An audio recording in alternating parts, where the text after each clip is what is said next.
Try to initiate release sequencer. On my mark. 5. We're on express elevator to hell.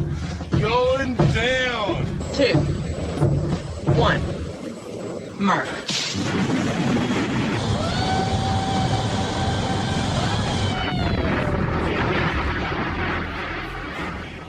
Hello everyone, my name is Mark, aka Derringer, and today is Sunday, July 23rd, and you are listening to episode 115 of the Instant Action Podcast, your weekly source for Planetside 2 news and information.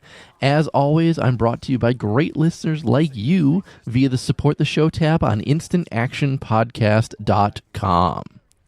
So first up this week, I know you're all dying to know how I did on my Lasher Araxium journey, I guess is what it is. I did finish Araximing my second Lasher during the week, so now I have finished both the normal Lasher and the AE version of the Lasher. That's the anniversary edition version of the Lasher. The Lasher is, like I said, still by far one of my favorite weapons in Planetside 2, and it will be probably until the game dies, in obscurity, when I'm an old man. But love the Lasher, and I immediately stopped using it once I Araximed it and started using the Orion and the Flare, and trying to play around and figure out what next weapon I wanted to use. And I realized that I don't like any of them because they're not the Lasher. So now I'm torn between trying to Araxium the Heavy Assault on my Vanu character, or just continue to use the Lasher because it's the most fun weapon that I have on my Vanu character. So I'll certainly take any recommendations from the listening audience, whether I should continue to work on LMGs or instead just stick with the Lasher for the life of my Vanu character. I do like the Lasher an awful lot. Other than that, I'm not going to lie, once I crested that plateau, which was the second Araximing of the Lasher, I kind of got disinterested in playing for the rest of the week. I think I did that on Wednesday. And so I took a little break from the game Thursday, Friday, Saturday. I did log in a little bit Saturday and played for a little while on NC just to, because I got to keep playing the game because I can only stay away from it for so long. But instead I watched a little TV, which I hadn't done in a while, and my wife insisted that we watch Hacksaw Ridge, which I'm not sure if you guys are aware of that movie Hacksaw Ridge, but it's about a Seventh-day Adventist who signs up for World War II and won't carry a gun, and he ends up saving the lives of 75 wounded men on the island of Okinawa, and it was just an interesting movie. She didn't like it because it was a little too much war for her. She's not a big war fan, but I definitely enjoyed it and give it 2 thumbs up if there's a movie that you're looking to go out and check out. But other than that, it's been a pretty quiet week in the game itself. So what's in store for this week's show? Well, first I have a small PTS update to talk about. Then we're going to discuss why Indar with information from Wrel. Then I have some continent lock news to go over. And I'm going to finish this week with a new ESF guide. So strap in as we hot drop into another episode of the Instant Action Podcast.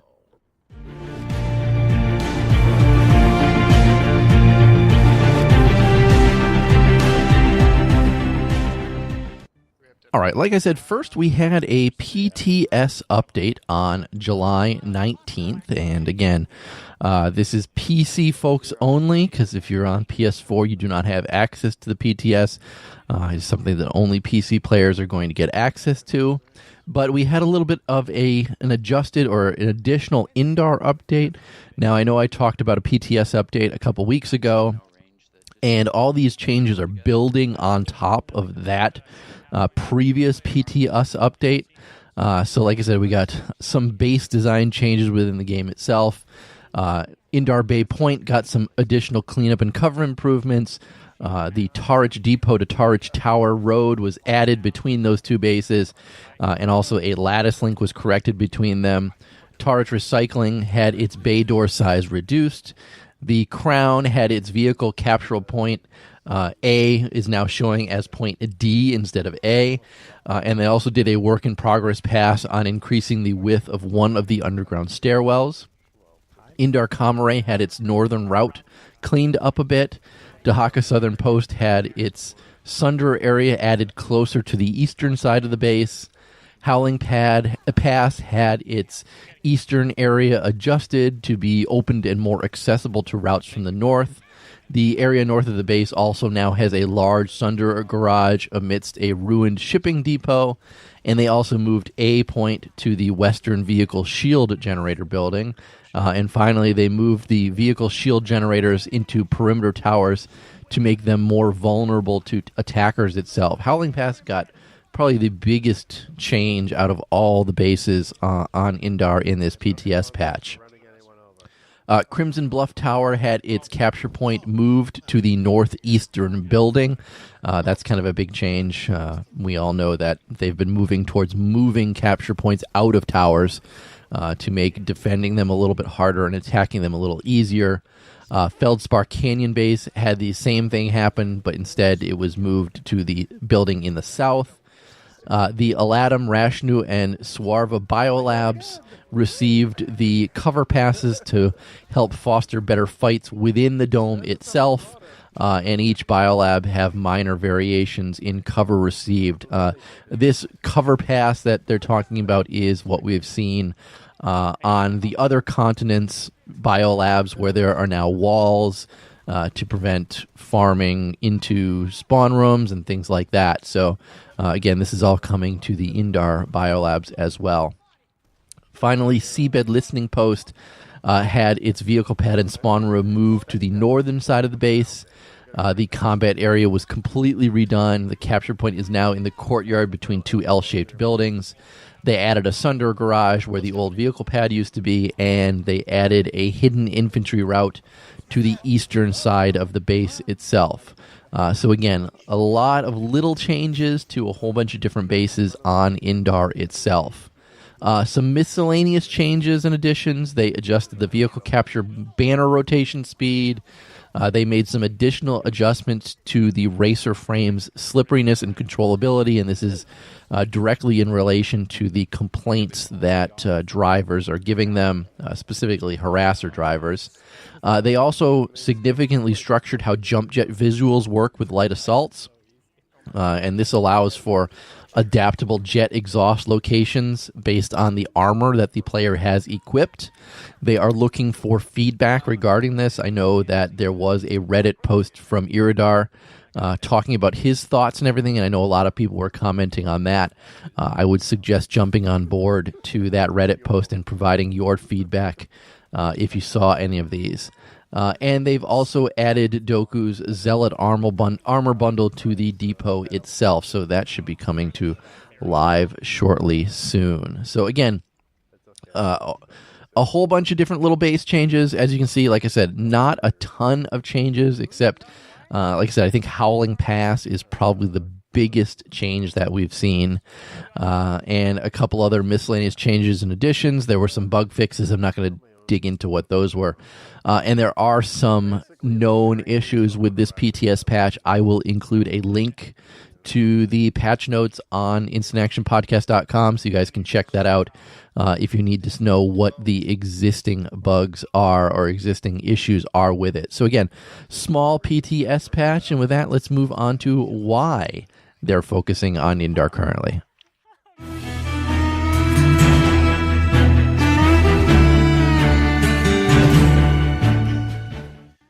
So like I said, why, I guess the topic this week is, but why Indar?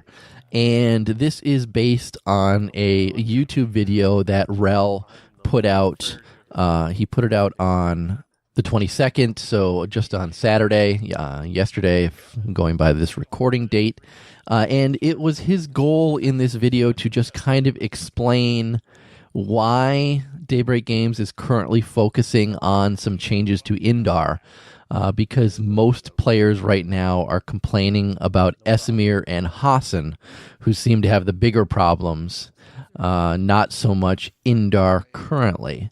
So really the overarching response to this is that it all comes down to priorities, manpower, and return on investment. So right now, I guess I'll dig into it a little further as we go in, but to kind of sum it all up right in the front, obviously their manpower is only so much because the Daybreak team that's working on Planetside 2 isn't as big as it used to be. Priorities, they're always constantly striving to produce content for us, in addition to fight hackers, fix bugs, things like that. And finally, the return on investment. That's what I'll kind of talk about as we go into this topic itself. But his first thing is that, the changes that he made to TI alloys, these were the first things that he started really sharing on Twitter. They got posted quickly to Reddit. People were talking about them. He wanted everybody to know that really the TI alloy changes were just a background project that he was working on, not just when he had some spare time, not that he was devoting lots of manpower to this or anything like that. So, like I said, that was the kind of the first thing that people saw and made people say, "Oh, why are you guys working on Indar now when some of the other bases?" Some of the other continents themselves need work. Now, in addition to the TI alloy changes, they made big changes to ICANAM, which we all know those changes to ICANAM came in the last game update. But Wrel gave some background to how ICANAM came to be, and that it took longer than expected, and mainly is because there were a lot of performance issues with ICANAM. And he did admit that they were specific to the PlayStation 4 version more than the PC version of the game. But they worked those things out, and now they, as a collective, as a company, feel that ICANAM is one of the best performing bases in the game. And they were using it as an important concept base, which they can take the data and extrapolate it into other bases within the game. Now, he points out that ICANAM is the first base that has construction on it that is actually in the lattice itself. It is the first live base with vehicle capture points. It is also the first base with a truly underground place. I guess they don't consider subterranean nanite analysis as having its own underground place, whereas ICANAM does. And this is the first base where there is truly separation between infantry and vehicles. Obviously, you're not going to be able to get big vehicles within the underground portion of ICANAM itself. And also, it's one of the first bases that you can actually skip on the lattice. Again, this is something that we used to have originally. You were able to skip some certain bases and go around them, but those were all removed with some of the game updates. So again, interesting to see that is back within the game itself. Now, because ICANAM took so long, it gave them it gave them additional time to work on other bases on Amrish as well. So that's why we saw a bit of a redo on certain things in Amrish, like the aforementioned subterranean nanite analysis was removed. Biolabs got their updated opaque domes, and changes were made inside them as well. So again, because ICANAM took so long, they had a chance to work on other bases on Amrish, and of course that left Indar, Esamir, Hassan, off not doing things with those. So, alongside putting out new content, fighting hackers, squashing bugs, they also found that they were going to have some time to update some other bases on Indar, so that it wasn't just a TI Alloys update. And that's important because whenever they push out a game update, they want a good return on investment for that time spent. And if they were just going to push out a TI Alloys update, that kind of isn't worth a return on investment. So they have found that they do have time to work on other Indar bases. So right now, you also got to realize that the changes is just kind of him making changes, and it's not a full Indar update, and anything beyond that is really not worth the time spent when you look at it as a return on investment type of thing. And the reason that they're spending these times on Indar, because again, they just covered Amrish. Amrish is all set as far as they're concerned right now.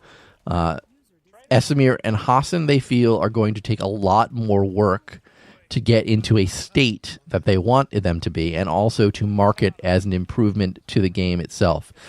They feel it's something that could take months to complete. Now, they could work on it in the background, but that's going to prevent them from working on things like bugs or things like that while they're working on an overhaul to those continents.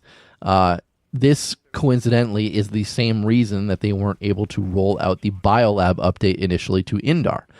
Because Wrel had pulled TI alloys offline because he was changing it, it meant that they had pulled the entire map offline and therefore couldn't make the various changes to the biolabs themselves, and that's why we're going to be receiving those at a later date. Now, he does point out that, Esamir has its issues, and those are clearly with the walls that were designed to separate vehicles and infantry have kind of created quote-unquote farmable infantry bowls for those vehicles. He agrees that the lattice needs a rework, and the continent's entire southeast area is completely unbalanced. And he's afraid that to fix that, they might have to move the entire southwest warp gate and all its bases elsewhere, and that could end up being very messy for Esamir itself. So that's kind of the reason that they're not working on Esamir currently. Again, it could be months to fix it the way they want it to be fixed and get a good return on investment. Hassan, the initial design was to have a good infantry vehicle balance. Right now, all the bases are designed better for infantry than they are for vehicles. That's something they want to change. The terrain, they feel, is also very unfinished. And as a result, Wrel says that Hassan would need to be quote-unquote sledgehammered in many ways.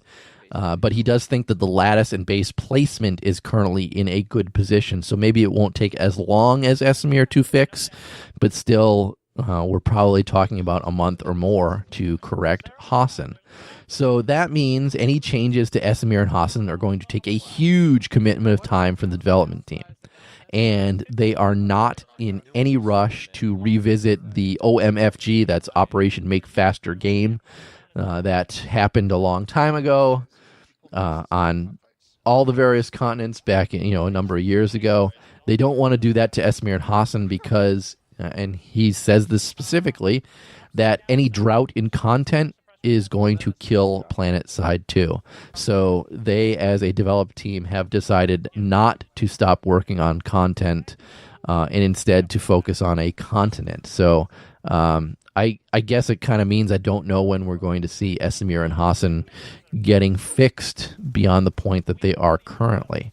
Now, maybe they could start doing what Wrel's been doing on Indar and maybe fix a few bases on Esamir here and there. But again, since they've got it sounds like he wants to redo the entire southeast and the entire south of the map itself, that could certainly take a long and drawn out amount of time. I don't know if that's something that just Wrel could be working on by himself. Maybe he can. I don't know. But I was at least appreciative of this YouTube video to note that they are not going to just drop all work on continent like they did under the OMFG, because I do think that while it needed to be done because performance was absolutely shit with the game at that particular time, it definitely hurt the number of players within the game itself because they weren't working on content. And a lot of players felt that they were fixing things that should have been fixed before the game was released itself. So all in all, this is a very interesting, it was a short video. He only talked for maybe 7 or 8 minutes within the video itself, but I got a lot of information out of this video and kind of gave us an idea of what their current thoughts are for the direction. So clearly, we're getting this small Indar update, and it's a couple bases at a time here and there to be fixed.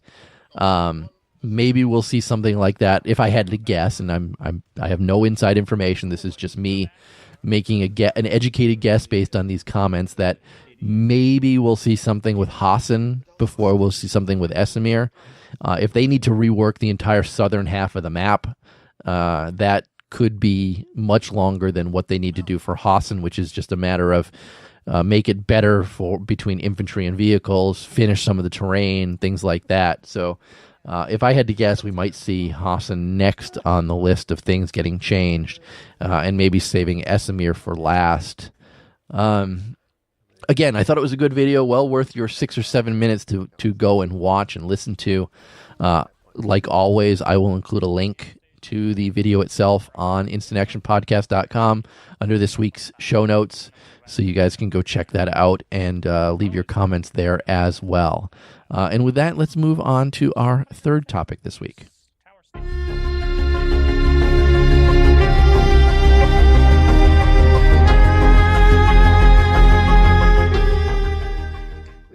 Third topic this week is regarding, I've titled it Change to Lock Continents for Summer. There was a post on Reddit this week where one of the members was having issues with rendering on the PTS, and included some YouTube videos of rendering issues. And we got a response from Wrel asking where it is and stuff like that. And found out it was issues on Indar. But the bigger takeaway from this post itself was something that Wrel wrote in the comments itself. And he wrote, "Speaking of 3 locked continents, we're going to live with that for the summer." And then he wrote, "Yay." And I took that as a sad yay. Which means during the summer, we should only be seeing 1 unlocked continent, which is kind of a telling sign on the decline in the player base itself during the summer months. Now, again, I did talk about this a couple shows ago that I do think we do see a summer decline more than we're seeing people abandoning the game in droves. So I don't think people need to, start screaming that the sky is falling and the game is dying. Like I said, I do think a summer decline is a true thing we've seen in Planetside 2 in the past and we'll see again this summer. I mean, let's just face it. A lot of us go on vacation. A lot of us spend time with the family outside, do things like that. So in the U.S. specifically, I'm not surprised that we're going to see some sort of a summer lull. I mean, I'll be going on vacation at the end of August, and I will still record a video. Still record a show before I go on vacation, but I'll be away with my wife alone, which is a big plus, for a week at the end of August. So I won't be playing Planetside Planetside 2 during that time. I can sure as hell tell you that. Those with good imaginations can probably think what we'll be doing instead.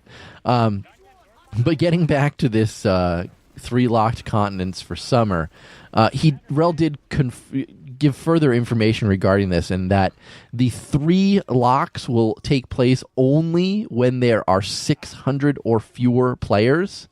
And the next obvious question is, what if there are 2 continents open and there's less than 600 players?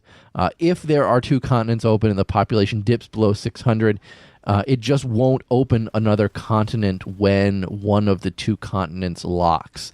So again, the big thing to take away from this is that it's only going to happen when there are 600 or fewer total players on a particular server at any given time. So I think that actually could be a good thing for off-peak times, because you'll focus everything on one continent and have all the fighting happen there. I don't think that we're going to see too much of this during peak times, and I mean, I'm talking for Emerald as an example, the server that I play on, 8 to midnight, I expect to have no issues with more than 600 having 2 continents open and having a choice. I guess my main concern is that you're going to force people to play on a continent like Esamir or Hassan, which I just mentioned in the last topic, that are not where the devs want them to be, and some players do not like playing on those 2 continents as a result. I can see a few people probably logging out in frustration if Hassan is the only choice that they have. So, I mean, that could certainly hurt players within the game itself, but I think overall it's probably not a bad idea if the populations are going to dip below 600 players, that they get rid of having multiple continents open and ensure everybody gets a good fight. I just thought it was an interesting thing to report on because I hadn't seen a lot of people comment on it. So again, During the summer, if there are less than 600 players on your server, you are only going to have one continent to fight on. And with that, let's move on to our last topic this week.